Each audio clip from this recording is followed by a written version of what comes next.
I took care of Harvey Lewis for 3 years after he lost his sight. The first thing he did when he regained his vision was propose to Diana Chase, the fiancée who had once humiliated him. I thought he'd simply mistaken her for someone else. Until I overheard his conversation with a friend at a party. "Harvey, did you know it was the maid who's been taking care of you all these years?" "I know." "Then why?" Harvey's tone was casual, almost indifferent. "Have you ever heard the saying? What? The first thing a blind man does when he regains his sight is throw away his cane. She's seen me at my worst, witnessed all my failures. That's why she can only ever be the cane I throw away." I stood silently at the door, never stepping inside. Instead, I turned around, handed in my resignation, and boarded a southbound train with nothing but my savings and the weight of 3 lost years. "Are you sure you want to resign?" Mrs. Lewis, Harvey's mother, looked down at the resignation letter on the table, her expression thoughtful. Clearly, she hadn't expected that in less than half a month, the woman who had once loved her son so deeply would suddenly decide to leave. But there was nothing surprising about it. When love is gone, clinging to it is nothing but futile. I didn't want to lose myself over a man who no longer cared. Standing before her, I nodded. Seeing her silent, I added, "I'm not getting any younger. My parents have been urging me to go home and visit them, and they're hoping I'll settle down and get married soon." Of course, it was all a lie. My parents had passed away 3 years ago, and the so-called home was nothing more than an abandoned, crumbling cabin no one lived in anymore. Mrs. Lewis glanced at me, my faded clothes, my worn-out appearance, and perhaps guilt crept into her heart. She sighed softly. Then she reached into a drawer and pulled out a check. "This is $200,000. Think of it as a token of my appreciation. Thank you for taking care of my son." I stared at the check, knowing I had no reason to refuse. She called it a gesture of gratitude. But we both knew the truth. This money was meant to sever the last tie between Harvey and me. The moment I accepted it, there would be nothing left to connect us. I was born in a forgotten little town in the American South, tucked between dense pine forests and endless stretches of wilderness. The town was so small it didn't even make it onto most maps. Just a few rundown houses, dusty dirt roads, and thick woods closing in from 3 sides. The only way out was an old gravel road that kicked up clouds of red dust whenever a car passed. Though that didn't happen often. There was no school in our town. To get an education, you had to ride a creaky old school bus, rattling over 15 miles of bumpy roads to the nearest town. In our family, money was as scarce as rain in August. There were 3 of us kids, but just enough to scrape by for one to attend school. I wasn't the eldest, so I didn't carry the weight of the family's hopes. I wasn't the youngest either, spared and spoiled with extra affection. I was the overlooked middle child, the one easiest to let go. In 8th grade, our class participated in a pen pal program with students from a big city up north. That letter felt like a tiny window to the outside world. I poured all my curiosity and longing into it, filling 2 whole pages with cramped handwriting, brimming with questions.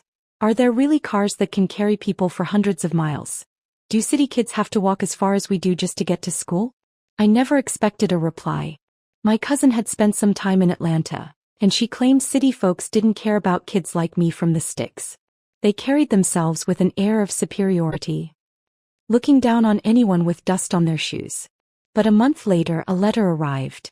The envelope was crisp and clean, the handwriting neat and precise. Every one of my questions had been answered with patient detail. At the bottom was a simple signature. Harvey. Harvey. I whispered that name over and over, etching it into my heart. In class, I'd scribble it in the corners of my notebook, savoring the way it flowed, soft and rhythmic, like a stream slipping over smooth stones. That letter wasn't the last. We kept writing, sharing glimpses of our lives. He told me he was 2 years older, loved basketball and dogs, and hated practicing penmanship, which I found funny because his handwriting was always flawless. By the time I finished middle school, things at home had gotten worse. My parents decided only one of us could go to high school. To keep it fair, they'd draw lots. But as the middle child, I wasn't even given a chance to draw. I didn't protest. I just buried my face in a thin pillow and cried quietly. With no one to turn to, I poured all my heartbreak into a letter to Harvey. By then, I'd resigned myself to the idea of becoming a housemaid. Another forgotten dream buried beneath the weight of reality. But then a miracle happened. My teacher told me someone had offered to sponsor my high school education. I cried with joy, naively believing I'd been blessed by a kind stranger. Years later, when I was in college, I finally gathered the courage to ask my teacher who that generous person was. She smiled softly and said, almost like it was nothing, "It was Harvey." I froze. My heart pounded like it was trying to escape my chest. Harvey, the boy who talked to me about basketball, dogs, and answered all my childish questions, wasn't just a pen pal. He was the person who'd quietly changed the course of my life. When it came time to choose a university, I didn't hesitate. I applied to the one closest to Harvey's hometown. I told myself it was for better opportunities, for convenience. But deep down I just wanted to find him. To tell him face to face, thank you. To let him know that his letters didn't just answer questions about the world. They saved a lonely, forgotten soul. Young hearts are easily stirred. As I exchanged letters with Harvey, my feelings for him grew alongside an overwhelming curiosity. What did he look like? I had imagined it countless times. The face behind the patient words, the boy who funded my education. Though only 2 years older, his letters carried a maturity that often felt beyond his age, though traces of youthful stubbornness peeked through in small, endearing ways. When I finally followed the address on one of his letters and found his home, nothing was as I had imagined. First, Harvey's family was wealthy, far wealthier than I had ever pictured. Second, Harvey had lost his sight in an accident. The timeline fit perfectly. It was during my senior year of high school, right when his letters had suddenly stopped. After the accident, Harvey spiraled, moody, volatile, and cloaked in darkness. He locked himself in his room, smashing things whenever his temper flared. At first, his mother, Mrs. Lewis, visited him every day. But even the deepest affection wears thin over time. His father, busy with children from other affairs, looked at Harvey's despair with growing indifference, as if contemplating whether to abandon him altogether. Eventually, Mrs. Lewis stopped coming. The household staff grew lazy, avoiding him altogether. Harvey's temper had become too unpredictable, too exhausting. Bit by bit he was left behind, a discarded pawn. When I found out, I was furious. Seeing him like that, broken, abandoned, filled me with both sadness and rage. I started going to his house every day. I cleaned, cooked, and tended to his needs with gentle patience, coaxing him little by little out of his darkness. Mrs. Lewis, seeing that my care for Harvey was genuine, and perhaps knowing I was fresh out of college with no stable income, hired me as Harvey's personal maid. At first, Harvey resented my presence. He tried to scare me off, playing cruel tricks, testing my patience, hoping to drive me away. But I didn't leave. I grew bolder with every setback, refusing to be frightened off. Then came that stormy day. The sky roared with thunder, rain lashing against the windows. I was late getting to his house, delayed by the wind and the flooded roads. Alone in the dark. The booming thunder dragged Harvey back to the memory of the accident that had stolen his sight. Terrified, he curled into a corner, trembling. When I finally found him, his face was ashen, his expression lost, like a stray puppy searching for home. I wrapped my arms around him, softly humming the lullaby my mother used to sing to my little sister. After that day, Harvey never pushed me away again. And so I stayed. For 3 years I poured my heart into caring for him. Harvey slowly regained his confidence and his vision began to improve. 3 years of shared days, quiet companionship, and unspoken understanding. And with that, the feelings I'd tucked away since my youth blossomed. I even started to imagine a future with him. One evening, just before his vision returned, he stared blankly in my direction, his cloudy eyes filled with a fragile kind of hope. His voice was soft, tinged with a vulnerability easy to miss. "When my eyes heal, will you marry me?" There was a subtle plea in his tone, a quiet desperation, laced with a fragile thread of hope. I looked at him, at the face no one could ever refuse, and I nodded without even thinking. Harvey laughed, sweeping me into his arms, spinning me around on the grass, his joy infectious. Later he did propose. But not to me. The day Harvey had his bandages removed after surgery, I was so exhausted that I fell asleep on the bus. When I finally woke up, I realized I'd missed my stop. I hailed a cab and rushed to the hospital, my heart pounding with anticipation, only to find Harvey beaming as he embraced Diana. He tenderly brushed a strand of hair from her forehead, his eyes filled with warmth. Then, he pulled out the diamond ring he'd probably been holding onto for a while and proposed with heartfelt sincerity. "Thank you for taking care of me so selflessly these past 3 years." Diana's face flashed with shock for a brief moment before she covered it with her hands. Only she knew whether that expression was bashful joy, or the thrill of getting away with a lie. I knew he'd mistaken her for me. Just as I was about to step forward and explain, Mrs. Lewis stopped me, motioning for me to follow her outside the room. Out in the hallway she got straight to the point. "Sherry, you must realize you and Harvey come from completely different worlds. If it hadn't been for his accident, you two never would have crossed paths." I wanted to argue, to say something, anything, but the words caught in my throat. Because she was right. If Harvey had never gone blind, our lives never would have intertwined. Mrs. Lewis continued, her tone calm but cutting. "Of course, I'm not someone who enjoys breaking people apart. If Harvey realizes before the wedding that you're the woman he truly loves, I won't stand in the way. But if he doesn't, then perhaps it's just not meant to be. After all, you know as well as I do, given Harvey's current situation, he needs someone who matches his social standing, someone who can strengthen his position." Her words left no room for protest. I glanced back at the hospital room at Harvey and Diana, their faces glowing with happiness, looking every bit the perfect match. My chest ached. "Why, Harvey, after 3 years, can't you recognize my voice?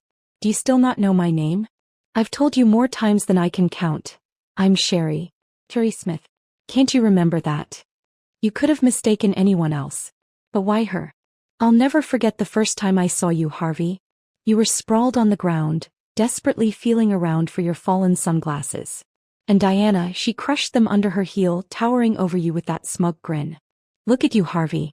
You're nothing more than a dog groveling at my feet. And now a blind dog at that. You really thought you were good enough to marry me? You lost your dignity that day, humiliated in front of everyone. In the end, all it took was a little pout, a few tears from Diana to her family. And she marched straight to your house to break off the engagement. Mr. Lewis had already decided to give up on you." Mrs. Lewis's face darkened with shame, but even she had no choice but to swallow her pride. "Have you forgotten all of that, Harvey?"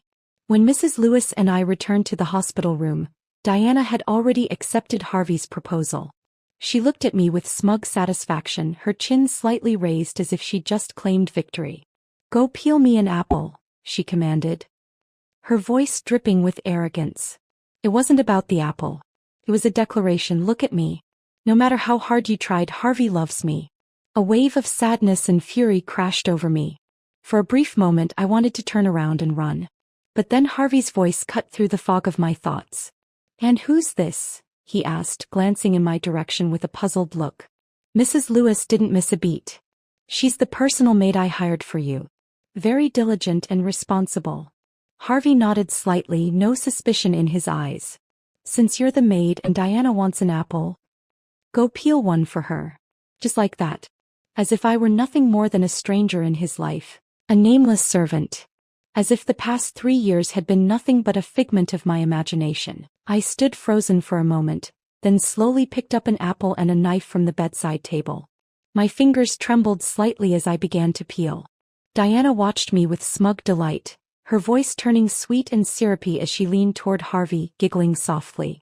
Harvey gazed at her with warmth in his eyes, his smile gentle and full of affection. That look, it was unfamiliar. And devastating. When I finished peeling the apple, I handed it to Diana. She scrunched up her nose, inspecting the apple with thinly veiled disgust.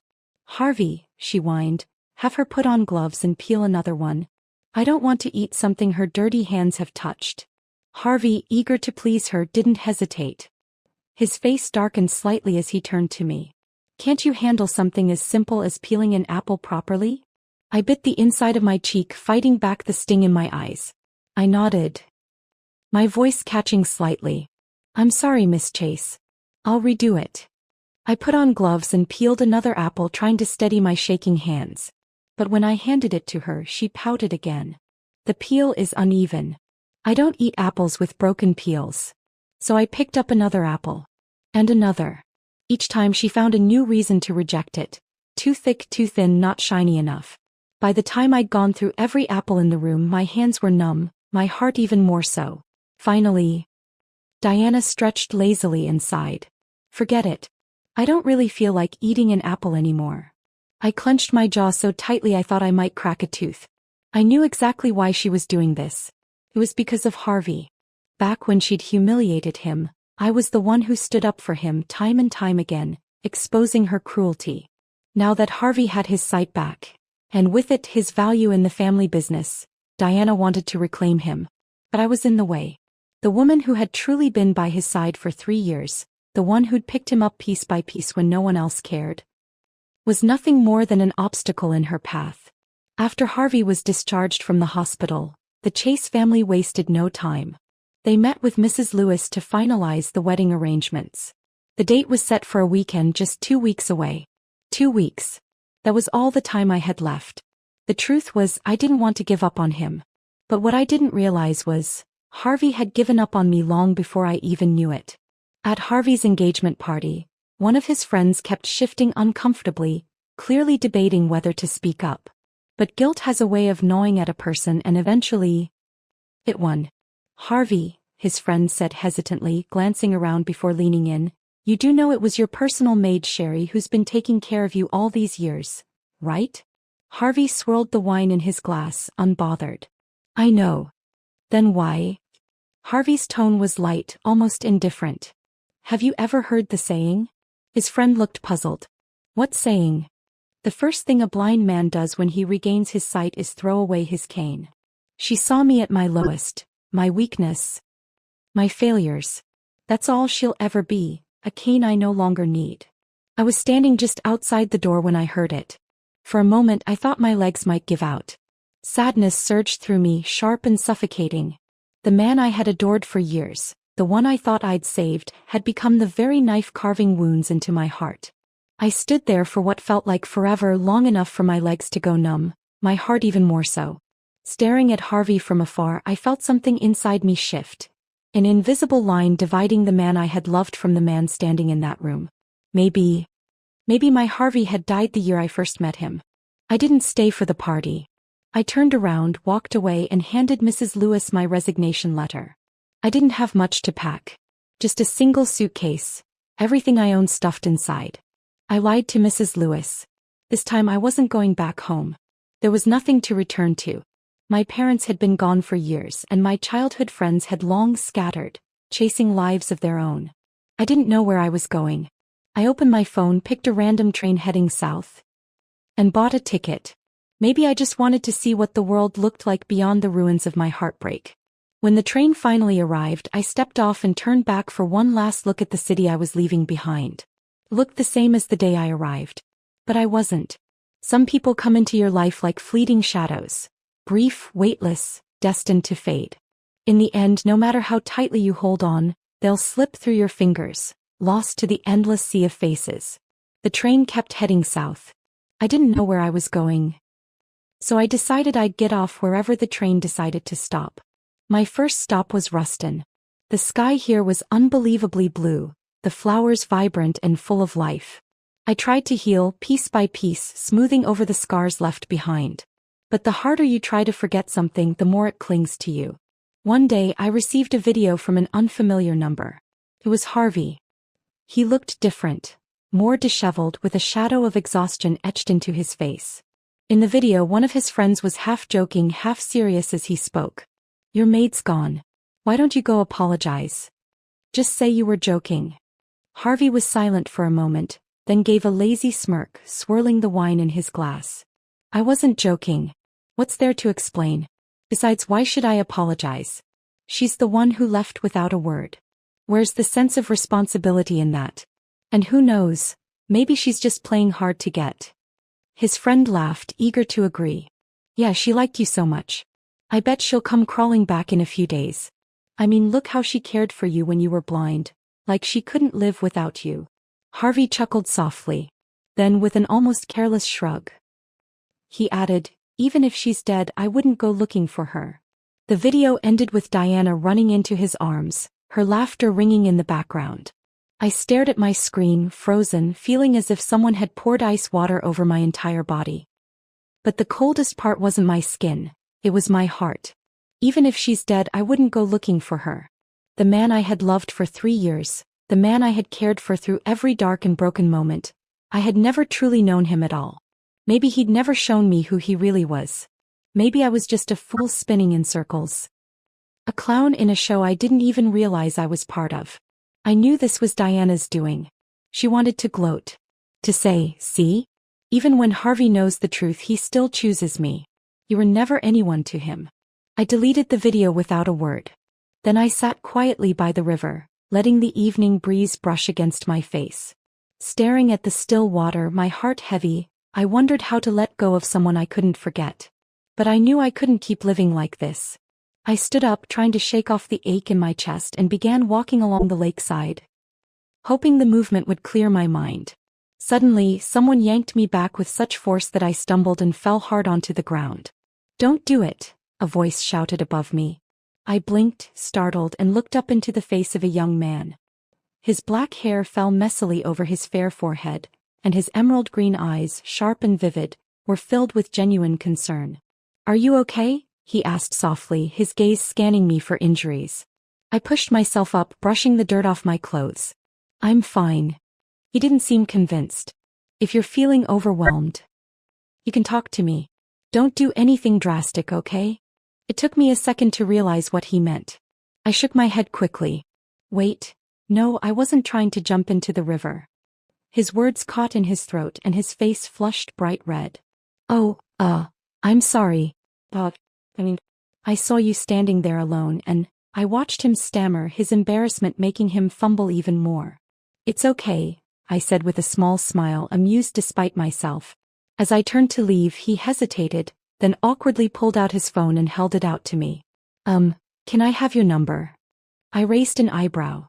His face turned an even deeper shade of red. "Not like that. I'm worried. In case you, try again."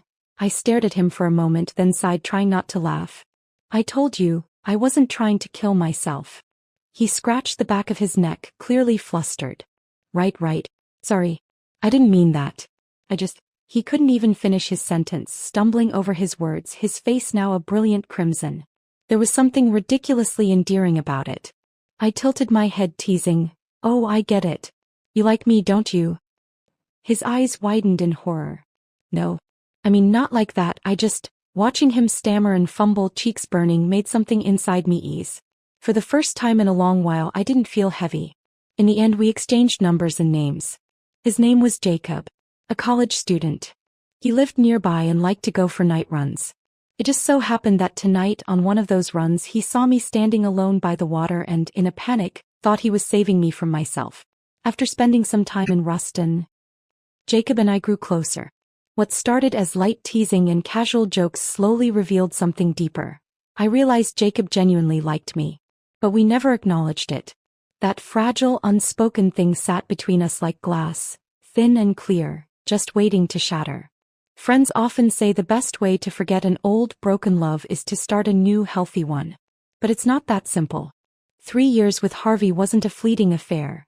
Not 3 weeks, not 3 days. It was years of my life stitched into his, thread by thread. I started to distance myself from Jacob, hoping he'd get the hint and walk away. But he didn't. I've never been someone who enjoys a restless life. After a while, I realized Ruston suited me just fine. The town's quiet charm wrapped around me like a soft blanket. So I rented a small shop and opened a flower store, Blissful Blooms. Jacob, now in his senior year of college, insisted on helping out at the shop, claiming it was for work-study. I glanced at the luxury watch on his wrist more than once, but never bothered to call him out. Days passed quietly like petals falling, soft, unnoticed, peaceful, until the phone rang one afternoon, breaking the fragile calm I'd built around myself. I was sorting orders, cradling the phone between my shoulder and ear. "Hello, this is Blissful Blooms. How can I help you?" We were low on roses, with lilies and daisies dwindling too. I mentally noted to restock soon. But the line remained silent. I waited, patient as ever. "Hello? Are you looking to place an order?" All I could hear was faint, steady breathing. Just as I was about to hang up, thinking it was some prank, Sherry. That voice. It hit me like a punch to the chest. Harvey. It had been nearly 3 months since I'd left his house.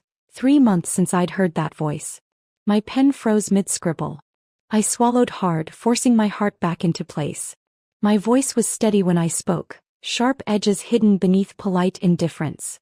Is this Mr. Lewis? What brings someone so important to call someone as insignificant as a maid? His breath hitched. I could almost hear it. His voice, rough and quieter now, carried an unfamiliar weight. Did you really quit? I heard from my mother you went back home, to get married soon. Kept my tone light, unaffected. That's right. There was a pause. Then, softer, almost like a confession, I went to your hometown. You weren't there. I wasn't there because that home never existed. But I didn't say that. His words sounded small, fragile even, so different from the Harvey I remembered at the party or the one Diana had flaunted in that cruel video. Back then he was arrogant. Certain I'd come crawling back. He'd been so sure. Sherry would never leave. He loves me too much. But 3 months had passed. No calls. No notes. No desperate apologies. And now he was unraveling. I stayed silent, letting the weight of his words hang between us. If you don't have any real reason for calling Mr. Lewis, I'll hang up now. His composure cracked, irritation seeping through. I'm getting married next week. You'll come to the wedding, won't you? My breath hitched, a sharp sting in my chest. What is this? Final jab? An invitation or an insult? For a fleeting second, I felt the old ache, but then, nothing. Just emptiness. Harvey wasn't worth it anymore. I didn't even have to fake my next words. Sorry, I can't make it. Why not? His voice quickened, a trace of panic. I smiled even though he couldn't see it. Because I'm getting married too. Then I hung up. A deep breath followed. The heaviness I'd carried for so long, gone. Like exhaling after holding it in for far too long.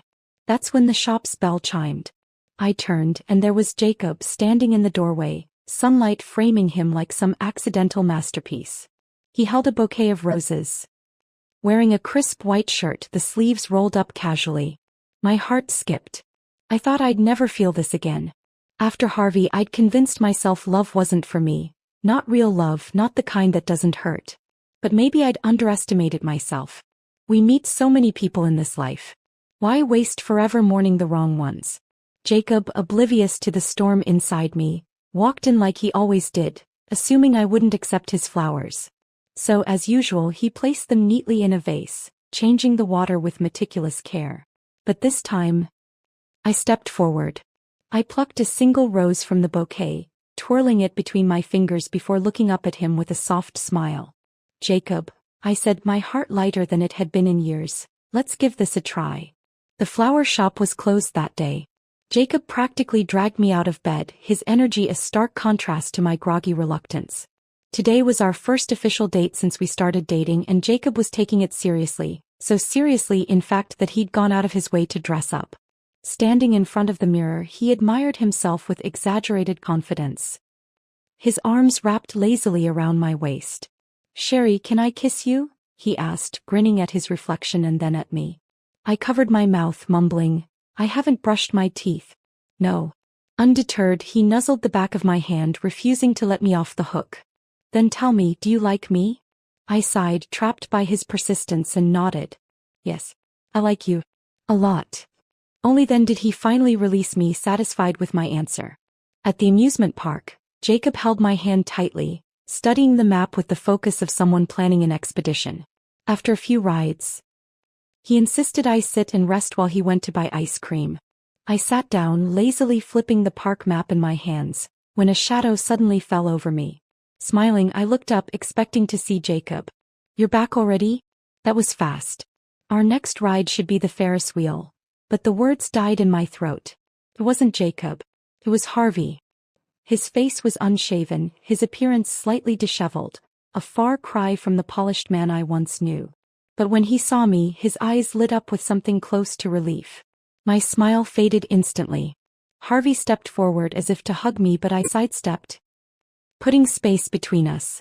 The surprise in his eyes was palpable. He had never expected me, the girl who once clung to his every word, to reject him. I glanced toward Jacob in the distance, who was juggling drinks and balloons with that familiar carefree smile, and instinctively moved to walk toward him. But Harvey reached out, grabbing my arm. His grip wasn't forceful, but there was desperation in his touch. "Please. Don't go," he whispered, his voice fragile, like he'd rehearsed this moment countless times. I didn't respond. Harvey continued, his words spilling out, "Sherry, I know I was wrong. I was blinded by ambition, by what I thought I needed. I thought Diana was the right choice, but I never loved her. I never even wanted her. It's always been you. Can't we go back to the way things were?" I looked into his eyes I once dreamed would hold this very regret. I used to imagine this scene, Harvey begging me to come back, filled with remorse. I thought I'd feel victorious, that it would heal the ache he'd left behind.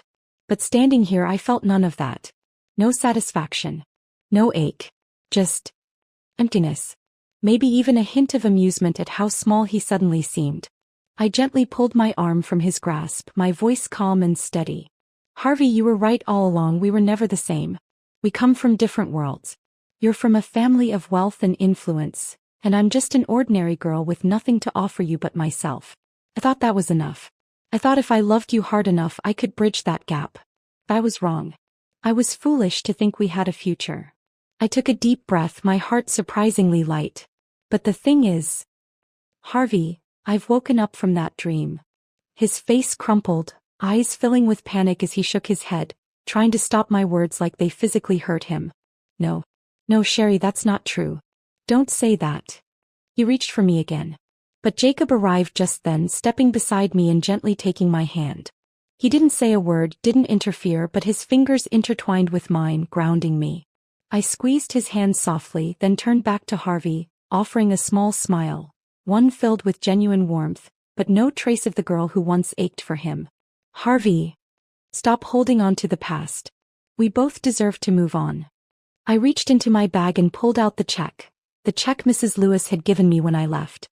"I cared for you because I wanted to. Part of it was gratitude, part of it, something more. But this money was never mine to keep." I forced it into his hand, refusing to let him reject it. "Thank you for being a part of my life. You changed it in ways both good and bad. But I'm done now." I turned to Jacob, my heart steady and sure. "Let's go, sweetheart." Calling him that felt natural, easy even. Behind me I could feel Harvey deflate. Like all the air had been sucked from his lungs. But I didn't look back. Not this time. When we got home, I told Jacob everything about the past 3 years with Harvey. I thought he'd be upset, maybe even angry. But he wasn't. Instead, he just pulled me into a tight hug, his voice trembling, thick with emotion. I gently patted his head, noticing the redness around his eyes. "Are you crying?" I asked, genuinely surprised. Jacob quickly looked away, his expression awkward. "Who's crying?" The wind got in my eyes. I bit back a smile, trying to keep a straight face. But when he saw me holding in my laughter, he sighed in defeat. "Okay, fine," he admitted, his voice soft. He paused, then blurted out, "I'm just heartbroken for you. You had to go through all that with that jerk." His words hit me harder than I expected. Heartbroken for me. No one had ever said that to me before. Not Harvey. Not my family. Growing up in a household where survival was the priority, things like love and tenderness felt like luxuries we couldn't afford. My chest tightened, and before I knew it, my eyes filled with tears. Jacob panicked immediately, fumbling for tissues and dabbing at my face with all the grace of someone completely out of their depth. "Oh no, don't cry. Did I say something wrong?" "I'm sorry. I didn't mean to upset you." His frantic, clumsy attempts to comfort me were so ridiculous that I burst out laughing through my tears. Seeing me laugh, Jacob relaxed and chuckled too, rubbing the back of his neck sheepishly. Later we lay in bed, his arms wrapped around me. Jacob, who usually fell asleep the moment his head hit the pillow, was wide awake. His uneven breathing and restless heartbeat making it impossible for me to sleep. I opened my eyes and whispered, "What's wrong?" His emerald eyes sparkled in the dim light, nervous yet filled with warmth. "Sherry," he murmured, his voice barely above a whisper, "you called me sweetheart today." I nodded slightly, not sure where this was going. His grip on me tightened, his words rushing out like he'd been holding them back for far too long. "Does that mean you've fully accepted me? I know we've moved fast and I don't want to pressure you, But I need to be honest, I love you. I've loved you since the moment I first saw you. And I want to spend the rest of my life with you. So, Sherry, will you marry me? I stared at him, my heart racing. I'd planned to tease him, to say, I'll think about it.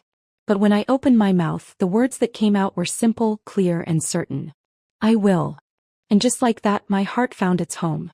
On the day of our wedding, I was yanked out of bed at 8 a.m., pulled straight into the whirlwind of makeup artists, hairstylists, and layers of tulle and satin.